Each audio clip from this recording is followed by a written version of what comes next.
Pregnancy रे आमर भात भल कि रुटी भल यहाँ बहुत लोकंर क्वेश्चन थाए जे मैडम भात खाइबू ना खाइबुनी रुटी खाइबू ना खाइबुनी तो ये गोटे जिनस देखो गोटे है आमर कैलोरी इज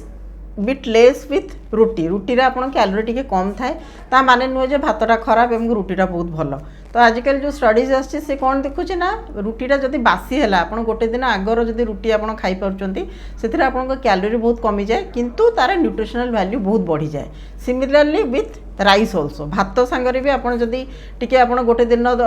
माने भातरा सेकेंड टाइम आपन रांधिकी खाइले तार कार्बोहाइड्रेट पोर्शनटा बहुत कमी जाए कैलोरी वैल्यू बहुत कमी जाए तेणु आपन जतले फ्रेश भातटा को दी रंधा करिक माने ता पर दिन आउ थरे कुक करिक आपन खाइले भी nutrition value will be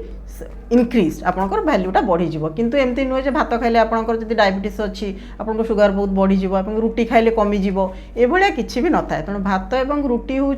equally आपड़ से एमाउंटा को कैलकुलेट करेंगे जदि आपंकर डायबिटीज अच्छी आम भात और रुटी मिसेकी खायापी कहूँ कारण अत्यधिक जो सब आप रुटी खाइबे तो आप जो ग्लूटेन कंटेंट अच्छी से डायबिटीज को वर्सन करें तेणु भात और रुटी मिसेक गोटे क्वांटिटी आपंकर कैलोरी केते नीड अच्छे से देखिए आम टाइटेट करूँ तेणु भात बिल्कुल भी खराब नुहे राइस और रुटी हैज गॉट इक्वल वैल्यू तेणु आपको को टाइम इच्छा हो टाइम इच्छा होनी आप रिक्वायरमेंट कौन देखिए आप भात और रुटी नहीं पारे।